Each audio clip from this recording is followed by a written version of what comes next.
everybody. Welcome to Minute to Skim It. I'm Miss Jen here at Space Cadets Collection.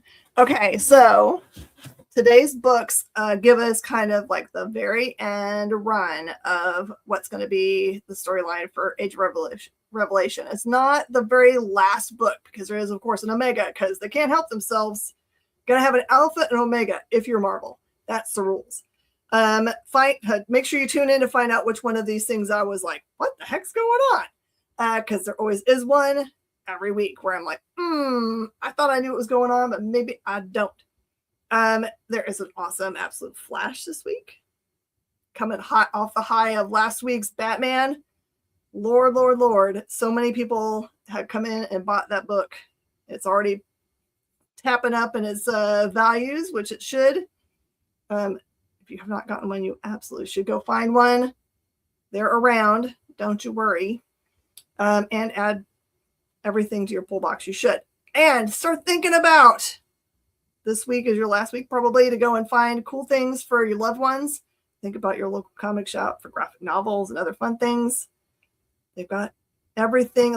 I'm telling you, the last place people think about for Christmas gifts usually, so they are usually well stocked, even really late in the season like now. So we've got awesome books to review this week.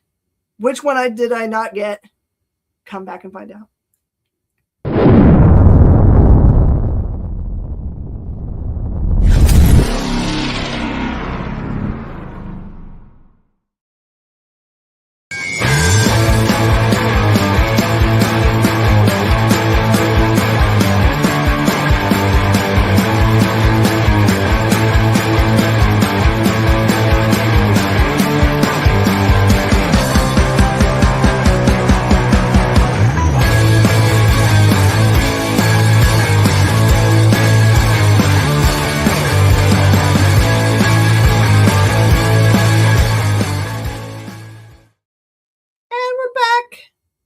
This is so fun.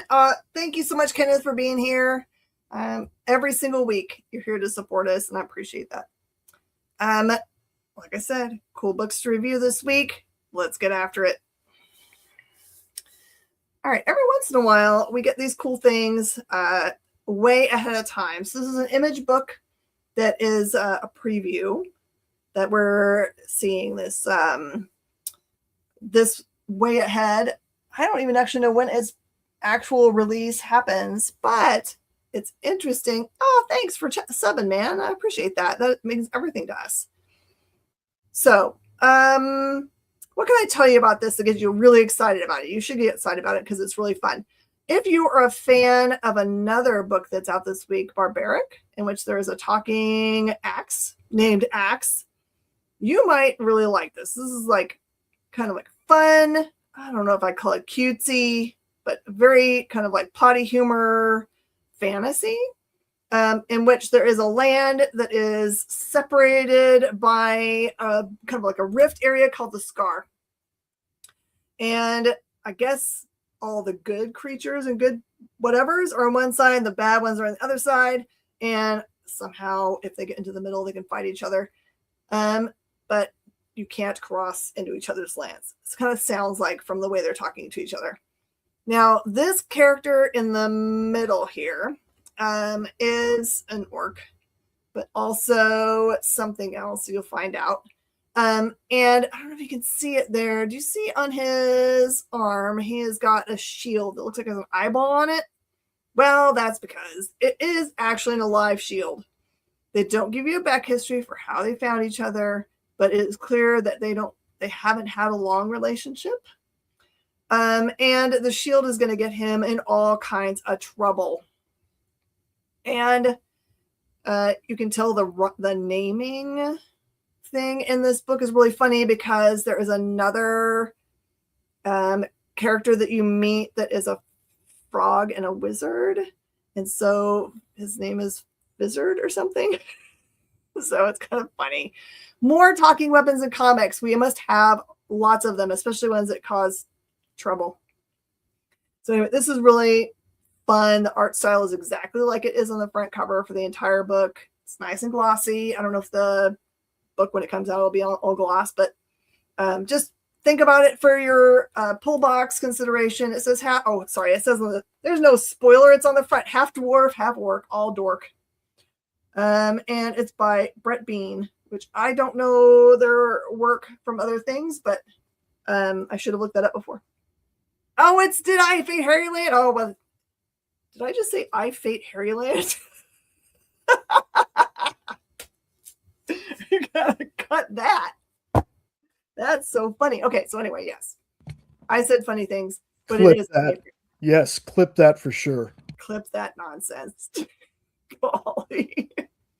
And coming up, we used to make fun of Shirtless Bear Fighter and say that we were going to make a different book called Bearless Shirt Fighter.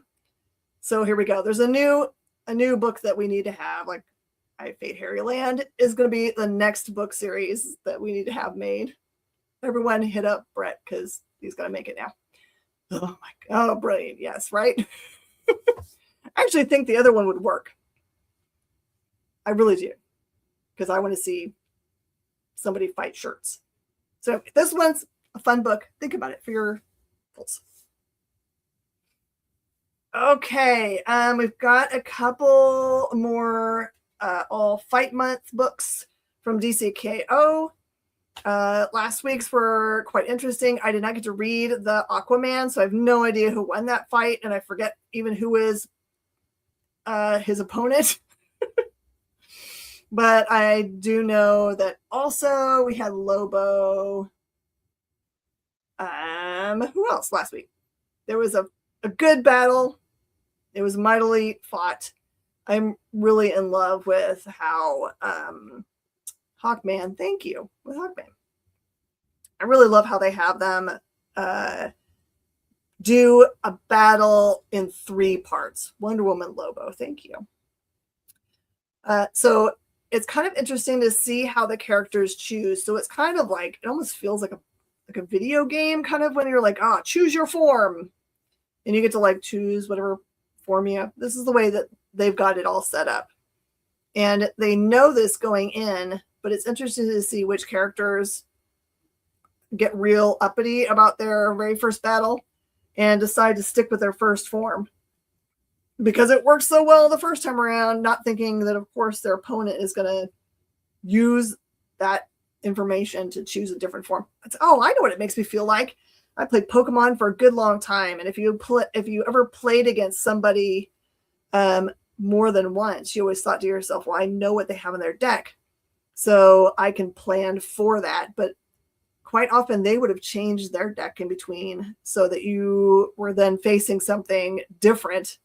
You thought you were all like, I'm going to totally beat them. Ha, I've got the things that will do it. So anyway, this is like Pokemon. We'll just say that all of DC is like Pokemon. I'm just kidding. So this one, Harley Quinn and Zatanna, is quite good because Harley is fairly self-aware in this book about her chances. And also, I love getting to see all of the different, her outfits, because they get to roll through them as she's making her decisions instead of just like lining them up. They have her just like a poof appear in all of the different ones. So that one's fun. She plays dirty. I will say that is true in this issue. And I have seen that I think the DC knows they have to have 3 rounds. So you're always going to see one person win the first round. The other person's always going to win the second round, so that there is a third round. I don't know how they would make a long enough book if they did not have that be so. The surprise is who wins first round, I guess. And the real fun is to see what kind of forms they choose, because oftentimes they're presented with everything that has happened in comic books. And if they're a character that hasn't had a ton of different versions of themselves, anything that, the artist creators think might be something they could do, which is kind of like a perfect, like endless amount of what if, right? So this one is an awesome girl fight. I think that you will like it a lot. And there's some really cool covers for this out there that are really gorgeous, as you would imagine, with these two as the main characters. So, and I'm just going to tell you guys what I'm experiencing at my store, these books are getting more and more popular. So we have people adding them to the pull box all the time. And so sometimes that sucks up almost all the available copies that would be normally on the rack. So don't be mad if your local comic shop doesn't have a bunch of these available. You should definitely add them to your pull boxes at this point. If you feel like you're liking the DCKO stuff and they're only really putting out 2 or 3 a week, and if it's within your budget to do so, just add all DCKO to your pulls, and it will help make sure that there are copies available for you. Like, you don't have to be nervous about it. You're going to definitely get your copy, and you don't have to be at the door first thing in the morning on Wednesday sweating it out that there's any for you. So, and we got another fight coming up next. Cyborg and Swamp Thing seems like a kind of a weird matchup. I'm actually not really sure how they decided how to do these matchups. I'm glad that they did not make them the obvious ones, because how boring would that be? Because a lot of the characters in DC have fought each other enough times that we've seen every version of them fighting each other anyway. And who wants to read that again? So this is awesome. We've never seen Cyborg fight Swamp Thing that I can recollect. This is a great example of what I said earlier, where one of the characters gets a little uppity and defeats the other one first round, and so it feels like they don't need to change their form, and they pay the price for that. So this one is great if you did not know any of the extra versions of Cyborg you might see, and you weren't really sure what abilities Swamp Thing has. This is great. This is great for kind of like, oh, I did not know that about this character. That's really cool. So this one's great also. Think about picking them all up. This one's, under, that's right. It's under Titans 30. Sorry, it does say Cyborg. That is something that, that's what my general manager was telling me. So yeah, this is Titans 30, and I'm sorry I did not know that. I sent you on some kind of crazy quest. Does it even say it on the front cover? It does. It says Titans 30 over there in the top corner. So that is like so if you're looking for it at your comic shop, don't look for it under C's maybe, unless they also didn't go like, oh man, then you got Titan. That's why I've got the best producers in the business, keeping me straight. All right, what's next? Oh, Absolute Flash. Okay. I'm finding myself more and more being stretched by what I know about Flash as we get into other characters showing up that are part of the Flash universe. Like this issue is very much about the big bads trying to make all paths lead to Barry's lab, which is where all this stuff started, right? And what is in the lab behind the, like, I'm just going to say the big fire dome, because that's what it looks like to me, the bubble of whatever, we'll call it Speed Force because that's what it is in the main universe, that there is another character that we've been kind of like, okay, well, we've seen a ton of the guys that exist as part of this universe, the main proper ones. Are we going to see some of the bads? So you do. And it's terrifying. And I still don't know really 100% what they need Wally for. Like, they do, but for what? And then I really love Wally and Grodd's interactions, because I'm so used to Gorilla Grodd being like this big, gigantic ape, but he's like this little green monkey in this one. He's real smart, little green monkey, but I just think it's a really smart way to include a character and give them a whole new way to operate within the universe to keep us interested, right? So this one, of course, don't miss. I'm pretty sure it's a first appearance again in the Absolute universe, which is what's making everyone crazy and happy about it. So there you go. All right. There is a bunch of Age of Revelation tie-in this week. They're doing a regular schedule for these, so you're going to see all number 3s for the ones that came out 2 weeks ago, 3 weeks ago, or whatever, for Age of Revelation for titles. We have a lot of people that are just getting all of Age of Revelation because they're all tying together really well. This one is not the very end, but I would read this one the last of the books that are out this week that are tied, because this kind of like wraps up a storyline that has been happening. So the little girl mutant that's on the front cover, you know them because they came onto the scene as being chosen as a Chlorister, which is like the up close personal guard of Revelation. And remember, she was having this difficulty with another Chlorister who was basically killing the other Chlorister so that they could be like the one guy, right? So we know from the last issue that she, although seeming meek and whatever, killed that guy. And so, but Revelation doesn't know that. So this one, we get to see a little bit more what the kind of like the big end game plan is, because although this mutant looks very young and a nobody, they've got very strong powers, and you get to see what they're, or kind of like who they are in relation to Revelation, who else is in play. This one brings to an apex all that big storyline. The very last page has got 2 big characters appearing, and the way they get to appear is very cool and pays off if you've been a longtime fan of Hickman's Krakoa run, because it involves portals. So, and you know how those are, you know how those are made. So awesome. All right. Rogue Storm. This has been a storyline that's pretty one storyline focused. It has two kind of things going on. Sorry. There is the storyline about Rogue, in which she at some point split into 2 specific rogues, Red Rogue and Green Rogue. And this is Red Rogue's the main storyline, and she is best friends with Storm. She has been trying to fight her because this Storm has kind of gone off the rails. So this brings that storyline to an apex and resolves it. It also resolves the storyline, which is Rogue and Remy, because that makes really, it's kind of like, as you can imagine, kind of a difficulty when one of them is loved by Remy and one is not. And since they're the same person, it's very, very extremely awkward.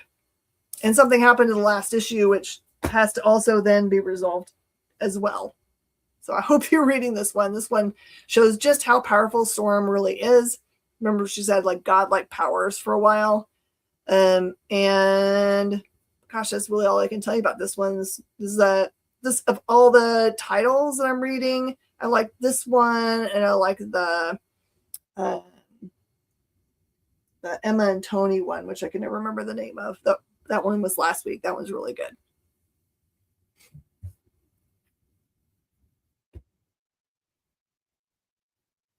All right, Radioactive Spider-Man. This one I did not get to read the number 2 of. So, Iron and Frost, thank you. It makes all the sense, the title, but I can't remember whose name comes first. Okay, so this one is kind of heartbreaking. So this one has both Miles and Peter Parker. You can see them both on the front cover. As part of this story arc, there has been this big monster creature that we know is Pete's mom.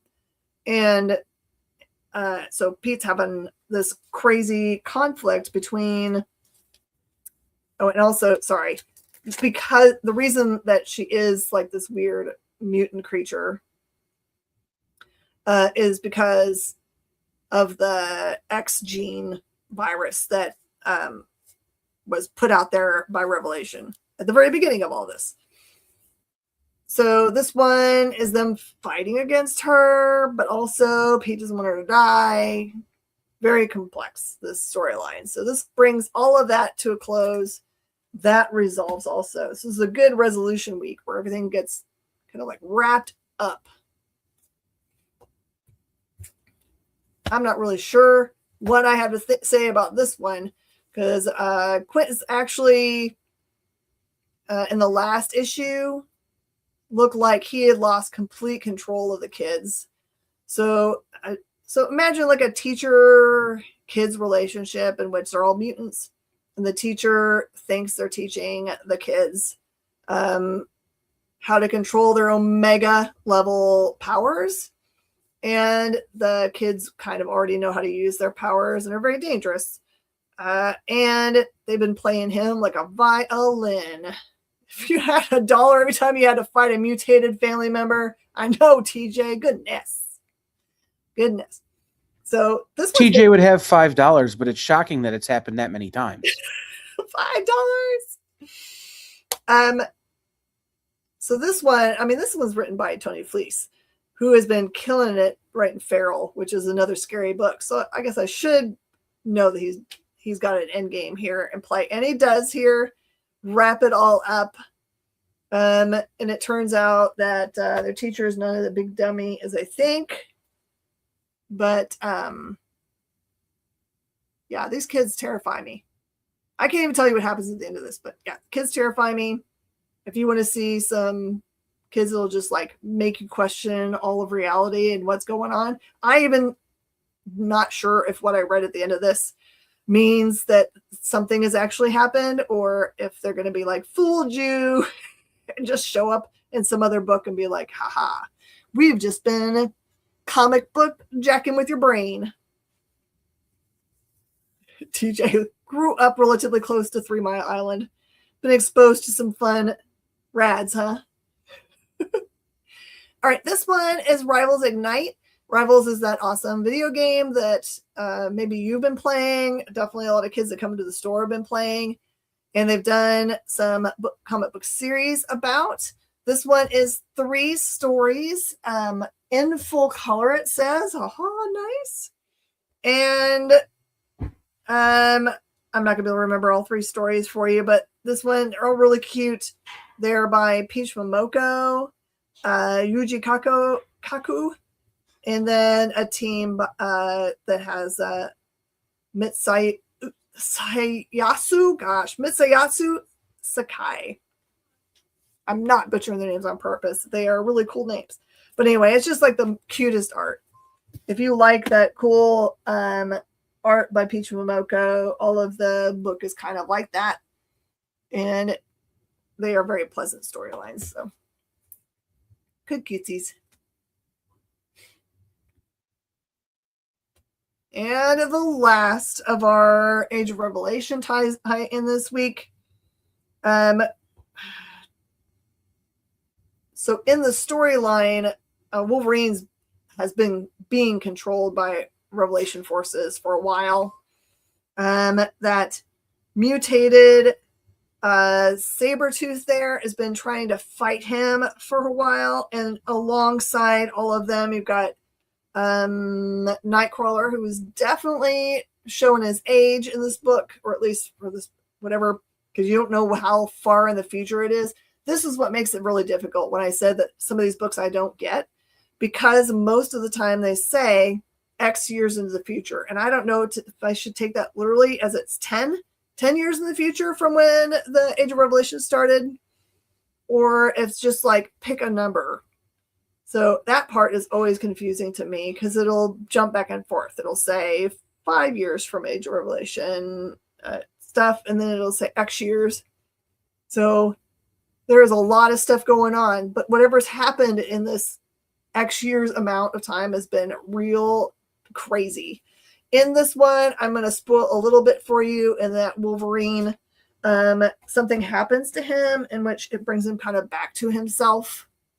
I don't know if that means that he's going to be coming to their aid or fighting Revelation at all, but it does mean that he's no longer a weapon, a mindless weapon.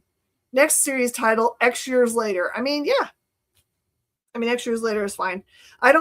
It's like I said, I don't mind it, except for I cannot tell you for sure when this takes place in relation to everything else. But I am certain that when we get to the Age of Revelation Omega, it will make it 100% clear, which I'm looking forward to very much. All right. I feel like this just came out 2 weeks ago, and maybe it did. Daredevil and Punisher was amazing. It gives you all the reasons why these two characters would end up in kind of like opposition to each other. In issue number 1, I hope you guys got one. The relationship is that you got Murdoch basically trying to get one of the heads of this crime organization to court. I can't remember if it's like he's defending him or if because he's not really a prosecution attorney, but anyway, he really wants this guy to get to court. So he's trying to like protect him and try to explain to this guy, like, your life's in danger because there's somebody out there killing members of your family so that they don't testify or whatever reason, right? And you find out in that book that Castle's the one who's been killing them because that's his job. He's been hired to do so. I don't even know if we know by who, and maybe he just wants to do it. So that meant that they were in conflict with each other, and Punisher always gets, like, he really does do a good job at what he's doing. He's great at punishment. So in that issue, he did get a whacking in. And so this is the continuation of that storyline of their conflict with each other. And I really do enjoy the development of why, like, that they have codes of their own kind of ethics, I guess. Castle and Red, Devil on My Shoulder. Just making up names. I like that one. That's a good one. Anyway, I like the art in this series a lot. It's so beautiful. Guys, Palmiotti doing really great. Palmiotti storyline. So maybe add this to poll now. You have 3 Frank Castle. I know for me, that's become a difficulty, quite honestly, because I love I'm not doing the Red Band because we sell a lot of it all the time and I don't get a chance to, but I'm loving the MK Punisher series. That's just pure brutality. And gorgeous Panosian art. What are you going to do? Red Band is awesome. Okay, I believe that is also good, but I don't know how you guys keep them all straight in your head. I need like a cheat chart. It's just like, it's like strings on it. This is how these characters are attached to each other.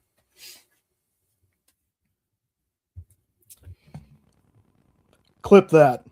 Clip that. I want to know what a cheat chart is. Oh my gosh. All right. I'm excited about this next one. Okay. Hopefully you have either read the 4 issues of Imperial, or you've listened to my reviews of Imperial, so you know what went on in that series. Because remember, at the very beginning of this series, someone killed a member of a royal family and blamed it on the Wakandans. You had T'Challa like take off into space and be gone during a lot of the kind of like trying to figure out the resolution to this, because, you know, he knew he's part of the perceived problem. So all of that got resolved. Everybody knows who the baddies were. And what's crazy about that thing is they were like, you guys were horrible, whatever. And they just let them be. Let them be. So that's going to continue on. And this basically gives you all of the what's been happening at home. So in Wakanda, and I guess there's another like home world that's Wakandan, that's not on Earth. This is basically Shuri trying to explain to M'Baku, who's looks like he was damaged somehow during this whole thing, because he's in basically kind of a spacey looking wheelchair. Like, where is T'Challa? Why isn't he here? Because he is the Emperor.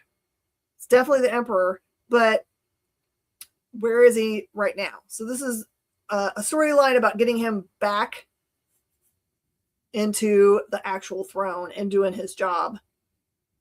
And all of so I like these kind of like very intricate, like kind of like in between even his own people, there's still a lot of conflict, right? This is Shuri trying to be respected as the regent. I think that's what their title is. You jump the pew pew with a pause. That's okay. So this has been great. I've had a lot of people adding this onto their pull box, and they will be very happy about it. It's good Black Panther goodies. All right. The future is bloop, number 8. I love that every single issue of this book, they go back in and explain what each of the characters are and can do. My favorite character, of course, is the kind of like AI being that lives on the dog's collar. Which is, I mean, it's kind of funny, right? Because he's just like, and people often forget about him. But anyway, this is so cool because you get to see a big bad in this book. There's the big bad on the front cover. Outside of just like the storyline of this, in which they're basically the main character is always trying to fight off big cyber kinds of attacks, but the cyber attacks are like real beings, not like, you know, like, oh no, someone's at a keyboard, pew pew pew. And within the book itself, it has a bunch of really fun capture the flag challenges, which I know that on the EXP that they're actually tracking people that actually watch us on the EXP. We have a leaderboard, right? And Kyle's killing all y'all guys. And on like, you don't see it on that cover, but on my cover, it has a big string of numbers. So you know that that's a capture the flag challenge right there. I don't know where you put it in. I don't know what it means. I am not a hacker. White hat, black hat, or anything in between. But the other thing I think is really funny is that the organizations that are in here, like I know that this book is tied to a great organization called Black Hills. But one of the organization in the book is called Black Mountain. Which I'm like going, yeah, thinly veiled. This is us. But anyway, if you like a little more in your comic book than just comic book characters doing comic booky things, and you like challenges within a book, this is really great. The story is great because it is Fred Van Lente, and the art is awesome as well. You might be enticed into giving this a graphic novel if you can find the graphic novel of the first, I don't know how many issues, 4, I think. This would be a great Christmas present to someone in your life that spends a lot of time on the computer and fancies themselves computer savvy, because it really as part of its purpose is to teach people, general people, more about how to protect themselves online. But it's not done in a way that's like, here, I'm going to teach you some hackery things and make it feel like an educational program. That's not what it's doing. It just is a cool way of also teaching you awesome things. And I guess you could be a hacker when you're done anyway. That's not my goal. It might be Kyle's goal. All right. This one is one of my favorite books.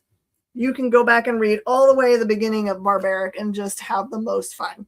So the guy on the cover there, that's Owen. I know it's a really dumb name for a character, but it's easy to remember. And he is a barbarian. And that axe that he's carried has got a really crazy name. You ready for it? His name is Axe. It's Axe. And there is another character that's not on the front cover here. I think their name is Soren or Sora. I'm always going to get that girl's name wrong. But that person is also wielded axe during part of this series. So they've been doing it as they had an opening set of books that was just called Barbaric, and then they've had some little mini series that all have these different little titles, and sometimes they're single shots and sometimes they're three pieces, but in any case they're all great. And all you need to know is that Owen is got a curse, and he is trying to and has been trying to find out the origin of the curse and how to lift it. Both he and the axe, if they get asked to help, they must. So in this one, at the very beginning, you have a situation in which they get asked to help. And of course they do. But I'm going to do wrong pointing. Oh, golly, what the? There you go. That guy. That guy is, what was he? I think he's a puck. He's a dirty puck. I will tell you, this is a not safe for work book, mostly because of violence. But in the very beginning, he has a situation in which he offers his services to a girl. It's clothed, but he has there is something within this scene that you can see in his pants. So, so he's a funny creature. This one is a riotous fun, and you get a big payoff, because you've got a character that appeared in, I think, the last series that might have had another weapon, flail, that shows up in this book. And that character also talks. Sir Patrick Stewart, rumored to voice Axe. Oh, he would have to get real raunchy. I'm down for it. That'd be funny to have Patrick Stewart be a raunchy voice. I kind of envision the best voice for this be like, who am I thinking of? Patton, probably. Patton Oswalt would be the perfect voice for this guy. I think that's my voice. What do you guys think? Who would be the perfect Axe voice?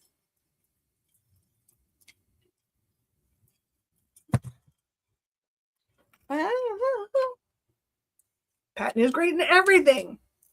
He should be the voice of all things. Peter Capaldi would also be great. I like that. All right, I'm going to show you. So this is actually Monsters number 8. So that you know what you're going to be reading. Although I suspect that there is a huge bunch of people that are buying Mark Spears books that have never, ever cracked them. They're just collecting them for the cover. And that is fine. If that is your love, the art on the front cover, then great. Enjoy that. But you are missing some heck of good reading. So I opened one because I needed to read it. So I got, really cool cover. I don't think it's I don't know what the specialness of it, because they have it on the back. That's a really cool thing. Also, I can show you that on the back of them. It actually shows you what every single possibility is. So there's mine right there. Boop. And for all of them, there is, for a lot of them, there are 2 versions of them. There's cardstock and foil covers. So this one's just a regular cardstock cover. So I like that you can do like your own checklist from the back of the books. So these are poly bags that are called Winter Horrorland. Jay needs a voice Axe. Why not? So what you should know from what I've been telling you about monsters is that like every kind of monster that you can imagine from all the Universal storyline, and then any other kind of like that era monster that exists out there is probably exists in this book series. There are some original characters. Like I don't think the Slayer, which is the guy with the straight brimmed hat that's kind of like I think he's like red, isn't he? That guy I don't think exists outside the universe, but all you need to know is that Dracula is the main character for the whole series. In the first book, as a matter of fact, some of the other monsters come after him, kind of like secretly planning against him. But you should never go against Drac. But the big twist in this one is that it looks like there's a question about whether Dracula that we've been exposed to is the actual Dracula. Because in this book, they actually open up an ancient, I'm going to just say crypt or something, and pull out something that they say is Dracula.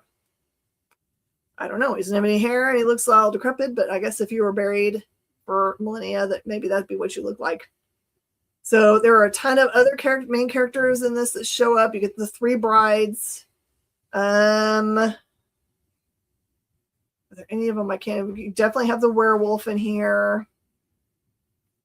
Anyway, there's a ton of really great characters. And gosh, it is so pretty because he's doing all the interior art also. You get Mark Spears on every single page. But for my money, it's always going to be Drac. The way that he draws him with those rosy red cheeks, which is the way I look most of the time back here in my hot office. I am obsessed, 100% obsessed with this series.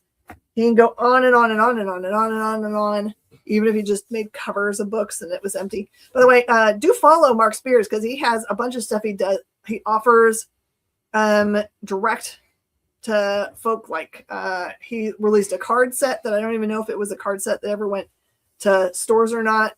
That is the way he used to do it back in the day before he was with Keen Spot. So do support him. I don't mind that so much. Do support everything you can for your local comic shop. But in this case, if it's the one way to get it, think about, or maybe you can order from Keen Spot. I don't know if he can do that or not. I need to do some research, but he does have a card set he just released. And ThunderCats. I really thought I was going to be bored to death for this book. I thought I was going to be yawn just reading it because it was a #1. This one's actually such a good tale. I don't know if it ties into the main storyline that's been going on in ThunderCats, but okay, so it has nothing to do with Christmas. But it does have something to do with a day that is important to another creature. So in this book, you have the ThunderCats, mostly specifically Lino and who's with him? I think Panthero's with him. They get stuck in the snow in their battle tank because there is a trap that they've run over. And as part of this, they meet this creature who is, by his own admission, the last of his kind. He says that basically all of his entire family and every part of his race has died recently from a horrible disease. And he's crushed because it is the day of, he calls it something like Day of the Claw or something, that obviously is a very special day for their race, but now he's the only one to celebrate it. So he's mad, sad, and he thinks that the ThunderCats have been kind of like stalking him, which is why he has the traps out, because he keeps on seeing these people in the background kind of like hunting him or up to no good. But you find out that there is somebody else completely who is up to no good, and definitely in regard to him is an evil queen she's all kinds of bad. So you will hate her a lot. And you'll like the ThunderCats prevail in this one. I mean, kind of a spoil.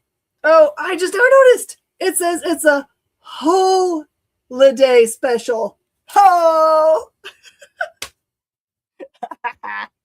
Very clever. Thank you for whoever did that. That makes me 100% happy. That's Ed Brisson.